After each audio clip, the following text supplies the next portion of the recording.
बड़ों और बुजुर्गों को चरण स्पर्श, साथियों को नमस्ते और बच्चों को ढेर सारा प्यार। आइए शुरू करते हैं एक और प्यारी कहानी। कहानी का शीर्षक डर के आगे जीत है। एक छोटे से कस्बे में आरव नाम का एक साधारण लड़का रहता था। वह पढ़ाई में तो औसत था, लेकिन जब भी संगीत बजता, उसके कदम खुद ब खुद थिरकने लगते। डांस उसके लिए सिर्फ एक शौक नहीं था, वह उसकी आत्मा की आवाज थी। लेकिन एक समस्या भी थी। आरव को स्टेज पर परफॉर्म करने से बहुत डर लगता था। जितनी बार उसने मंच पर चढ़ने की कोशिश की, उसके हाथ पांव कांपने लगते और वह खुद को पीछे खींच लेता। कस्बे में हर साल एक बड़ा डांस कंपटीशन होता था, नृत्य नक्षत्र। आरव उसे हर बार दूर से देखता, तालियां बजाता, लेकिन कभी हिस्सा नहीं लेता। एक दिन स्कूल में एक नई लड़की आई, सिया। वह मुंबई से आई थी और एक बेहतरीन डांसर थी। सिया को डांस का जुनून था और वो पार्टनर के साथ एक परफॉर्मेंस की तैयारी कर रही थी। जब उसे आरव के डांस के बारे में पता चला, तो उसने तुरंत कहा, तुम मेरे साथ परफॉर्म करो। आरव ने डरते हुए जवाब दिया, मैं डांस कर सकता हूं, लेकिन स्टेज पर नहीं। मेरे हाथ पांव फूल जाते हैं, मैं ये नहीं कर पाऊंगा। सिया ने मुस्कुराकर कहा, डर तो सबको लगता है, लेकिन जीत हमेशा उसी के हिस्से आती है जो उसका सामना करता है। याद रखो, डर के आगे जीत है। सिया ने आरव को हर दिन प्रैक्टिस के लिए बुलाया।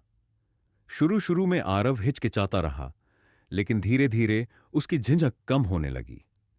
सिया ने उसे स्टेज की कल्पना करवाई, म्यूजिक पर आंखें बंद करके डांस करने को कहा और उसकी हर छोटी बड़ी गलती को प्यार से सुधारा।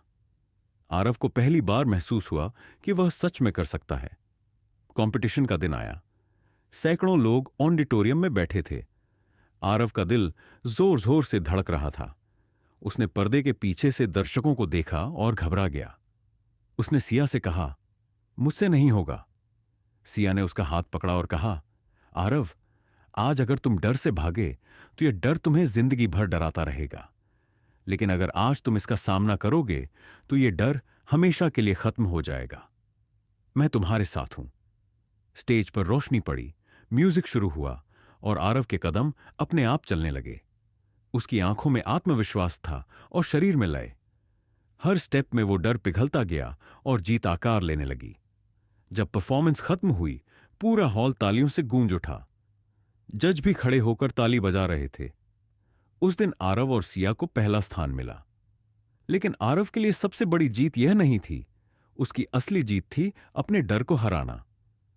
कंपटीशन के बाद आरव मंच से उतरा और बोला, अब मुझे मंच से डर नहीं लगता, क्योंकि अब मुझे खुद पर विश्वास है। सिया मुस्कुराई और बोली, मैंने कहा था ना, डर के आगे जीत है। सीख, डर हर किसी के जीवन में आता है, लेकिन जो उसका सामना करते हैं वही असली विजेता होते हैं। अपने डर को हराएं, क्योंकि डर के आगे ही जीत है। अगर आपको यह कहानी अच्छी लगी तो इस वीडियो को एक लाइक करें और ऐसी ही नैतिक मूल्यों वाली कहानियों के लिए चैनल को शेयर और सब्सक्राइब जरूर करें।